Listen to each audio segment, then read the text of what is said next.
तो सत्संग जो सुनते हैं कभी कभी उसको जीवन में प्रैक्टिकल लाइफ में लाया करो। खाली सुन के छोड़ के यही परस्पोल में चले मत जाना। जब दुख आए मुसीबत आए तो उस समय धैर्य रख लेना। जितना धन है उसमें संतोष कर लेना। लोभ नहीं करना, लालच मत करना, ईर्ष्या मत करना। अपने से बड़ा किसी को देखे कि अच्छा जेवर पहनी है, अच्छी साड़ी पहनी, तो मन में ईर्ष्या मत करना। खुशी होना कि कोई बात नहीं, ठीक है, हमें हमारे पास जो है हम उसमें खुश। बहुत महिला तो दूसरे के जेवर को देख देख के दुखी रहती है। देखो उसके पास सोने का हार है, हमारे पास देखो खाली मंगलसूत्र बस है, थोड़ा सा इतना सा है, देख देख के दुखी रहती है। अरे हार से खुशी नहीं मिलती, खुशी तो विचारों से बनती मिलती है, सोच से मिलती है, समझ से मिलती है। अच्छी समझ रखिए, अच्छी सोच रखिए, हार से कोई खुशी नहीं मिलती। सुख और दुख का कारण बाहरी नहीं होता, अंदर होता है। जैसे लेडी से होती ना, मैचिंग साड़ी, मैचिंग ब्लाउज, सब चीज मैचिंग चाहती थी, ऊपर से नीचे तक पूरा मैचिंग हो, सैंडल जूता है। इतनी महिला तो नेल पेंट भी मैचिंग लगाएगी। एक महिला को देखे लिपस्टिक भी मैचिंग, हरी साड़ी पहनी थी, हरी लिपस्टिक लगाई। इधर तो कम ही लगाते लिपस्टिक, बिहार में जाते तो मत पूछिए, एक भी वोट बिना लाल नहीं मिलता, सबका वोट में लिपस्टिक लगा होता है। बिहार और यूपी में बहुत ज्यादा। सत्संग में आएगी सब महिला तो मुझे तो देख के ही लड़की होती, लाल लाल पूरा पोत के आए हैं। लिपस्टिक कभी नहीं लगना चाहिए। लिपस्टिक बनती है 3 चीजों से, सुअर की चर्बी, केमिकल और कलर। अगर आप वैष्णव हो, शाकाहारी हो, अगर आपने लिपस्टिक लगाया है, लिपस्टिक लगाते हैं ओठ में, लेकिन बोलते बोलते चाटते भी जाते हैं ओठ को हम, चाटते चाटते 4 घंटा में ओठ की लिपस्टिक पेट में नजर आती है। लेकिन फैशन का जमाना क्या करे। मैंने कल कहा था ना कि आज हमारा समाज गांव पतन की ओर है। उसका कारण 2 ही है, बेटियां हैं फैशन में और बेटा है दुर्व्यसन में, माँ बाप है टेंशन में। बेटियां हैं फैशन में, मत पूछिए। नेल पेंट लगा के भोजन मत बनाइए। मैं किसी के हाथ का भोजन जल्दी नहीं करती हूँ, बहुत बहुत कम करती हूँ, बहुत मजबूरी होगी तब, नहीं तो खुद बना के खा के मंच में आती हूँ। अभी खा के बना के आई है। कारण अंगूठी पहन के बनाएगी, नेल पेंट लगा के बनाएगी, पालिश पोत के। अब आटा भिगाती, कई बार पालिश उखड़ भी जाता है, भोजन बनाना होता है तो मत बनाइए। कभी शादी पार्टी में चले गए बाहर, 5 मिनट भी लगा लीजिए, फिर रिमूवर आता है उससे रिमूव कर लीजिए। मैं नहीं कहती कि आप सजिए धजिए मत, शौक है सजिए, नारी का श्रृंगार है, कोई बात नहीं, लेकिन घर में हो तो डेली डेली नाखून लगाने से नाखून भी ऑक्सीजन देते हैं, वो पीले पड़ जाते हैं, नुकसान होता है। पेंट नहीं बना, पेंट शरीर के लिए नुकसानदायक है। भोजन शुद्धिकरण से बनाइए। भोजन में भावना का प्रधान होता है। जैसे भोजन आप भाव से बनाओगे उसी प्रकार का प्रभाव भोजन पे पड़ता है। गुस्सा में, क्रोध में, टेंशन में कभी भोजन मत बनाइए। बहुत महिला होती है गुस्सा में होती है, कढ़ाई और चम्मच को पलटा के ऐसे चलाएगी गुस्सा में, कहिए मत। अगर मिट्टी का होता तो 4 टुकड़ा हो जाता, लेकिन एल्यूमिनियम का है तो टिका रहता बेचारा। झाड़ू लगाएगी तो पता चल जाएगा गुस्सा में है, 4 बार पटक पटक के लगाएगी। कपड़ा गुस्सा में धोती तो कपड़े का तो 2 टुकड़ा हो ही जाता है। गुस्सा में, क्रोध में कभी भोजन नहीं बनाना चाहिए। भोजन भोजन नहीं रहता, जहर बन जाता है। प्रेम से, भाव से, प्रभु का प्रसाद समझ के भोजन बनाइए और प्रेम से, निर्मल मन से, अच्छे भाव से किया गया प्रत्येक कर्म पूजा कहलाता है। ये भगवान श्री कृष्ण गीता में कहे। अगर आप झाड़ू लगा रहे हैं, अगर आपका भाव अच्छा है कि हम सेवा कर रहे हैं, तो आप सोचिए कि पूजा कर रहे हैं। और महिलाओं को खासकर भोजन बनाने में थोड़ी सावधानी, 2-4 बातें मैं बता देती हूँ। भोजन बनाते समय जो कपड़ा यूज करते हैं ना पकड़ने के लिए, हंडी, क्या कहते हैं, बांगा। हमारे यहाँ बांगा का मतलब पागल होता है। यहाँ पर बांगा कहते हैं ना, भाजी से बनाते हैं।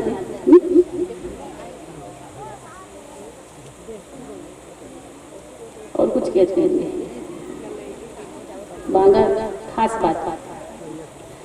तो पकड़ने के लिए कढ़ाई है, बांगा पकड़ने के लिए जो भात कपड़ा यूज करते हैं, तो कोई कोई क्या करते हैं, साया पुराना वाला है कि फटा ब्लाउज है कि बाबू की चड्डी है कि बनियान है, पुरानी वाली वो यूज कर लेते हैं। आज जाके चेंज कर लेना सब लोग। हम 500 की साड़ी पहनते हैं, 200 रुपया तो ब्लाउज सिलवाने में देते हैं, 50 रुपया का एक कपड़ा, एक नेपकिन, एक टाबिल, एक गमछा ले आइए मार्केट से, 100 रुपया मिल जाएगा, साल भर चलेगा। नया कपड़ा यूज कीजिए, कोई भी कलर का ले आइए सूती का, किचन में रखिए। 20-20 रुपया नेपकिन मिलते, 2-4 ले आइए पकड़ने के लिए, 2-3 दिन में धो दिए, साफ हो गया। अब बहुत लोग रोटी रखने के लिए पेपर का यूज करते हैं।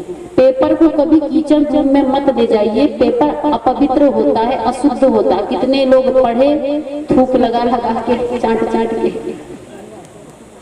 पढ़ते हैं तो पलटाते हैं, तो कितने लोगों के हाथ से गुजरा। कभी पेपर वाला क्या हाथ में दे के जाता आपको, तो नीचे फेंका और भागा। सबसे अपवित्र होता पेपर, गंदा होता है।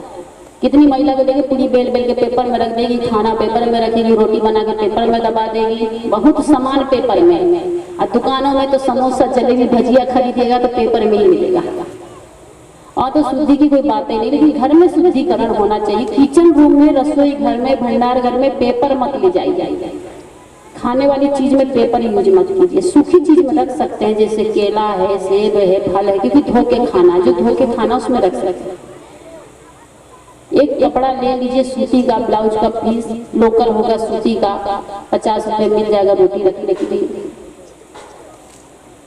और तीसरी बात है, भोजन बनाते समय खांसी आ गई, होता है हंसी आ गई, कभी खांसी आ गई, तो आटा भिगा रहे तो मुंह बगल में करके खांस लीजिए।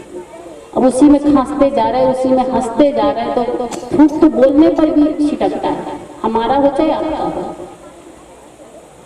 खांसी आ ही जाती है, मिर्ची का तड़का लगा तो छौंक लगाए तो खांसी आती है। थोड़ा सा मुंह बगल में कर लीजिए, खांस लीजिए, कोई दिक्कत नहीं। बोलना हो तो बगल में, हंसना हो तो बगल में मुंह करके, साइड में करके, भोजन की तरफ नहीं।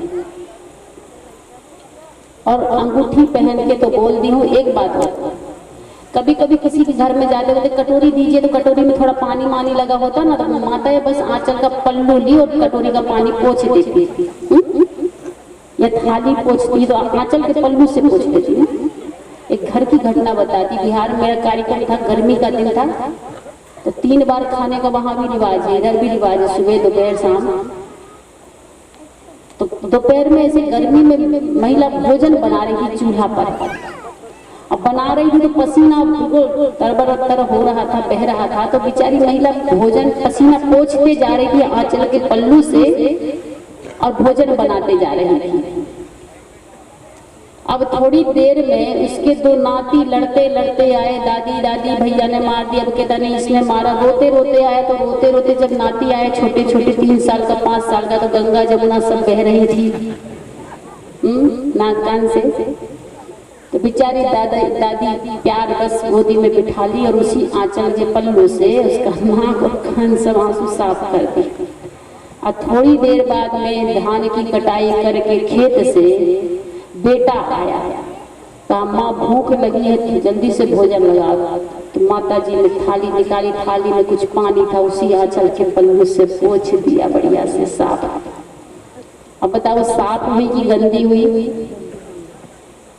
अब एक आंचल का पल्लू कितने काम में लोगे आप? एक ही काम में लो, खाली पसीना पोंछने में लो, रुमाल का यूज करो। अब उसमें साड़ी भी सब पोंछ पोंछ के सब गंदा हो गया।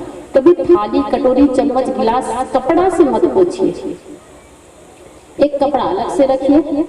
शुद्धिकरण होना चाहिए, कोई बड़ी बात नहीं, गृहस्थ आश्रम में नहीं कर सकते है कोई बड़ी बात।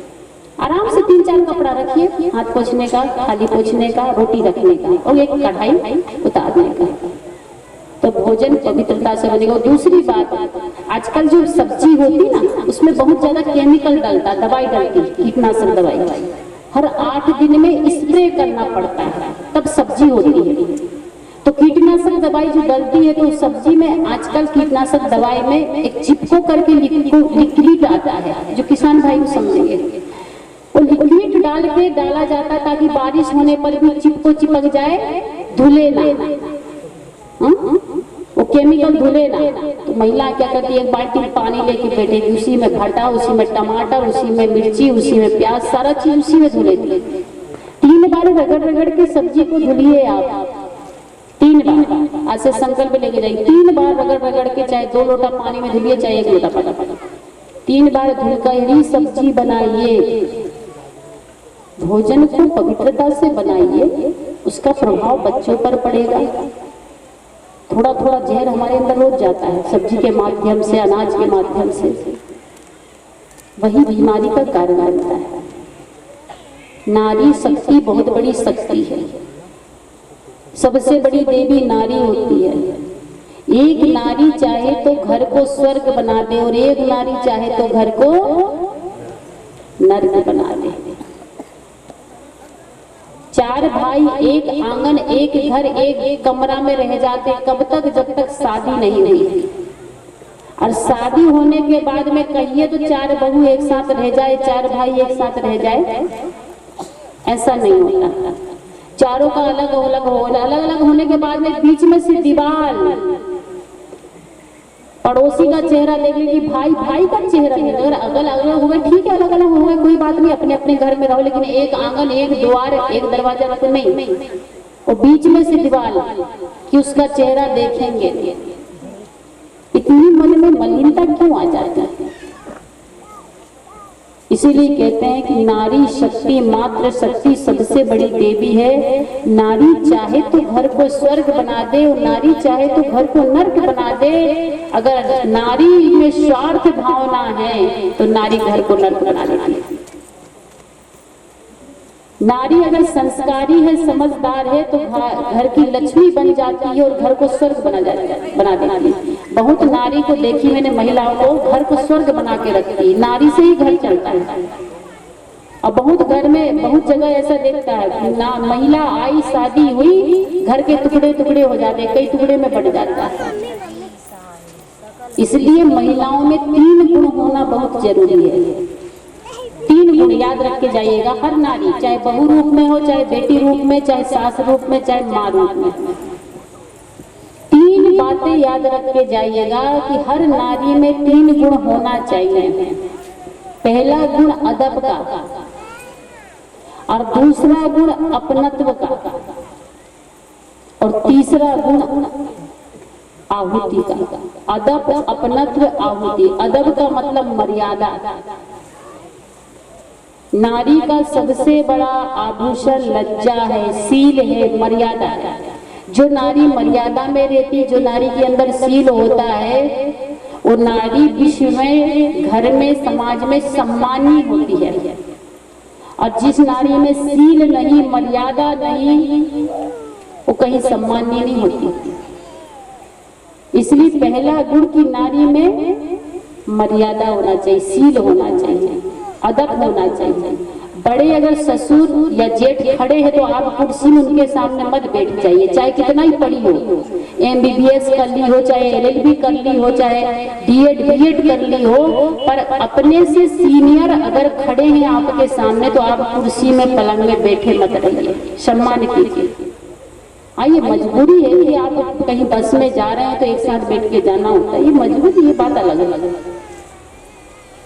लेकिन मर्यादा कीजिए, सम्मान कीजिए, और कभी अपने से बड़े से ऊंची आवाज में बात मत कीजिए।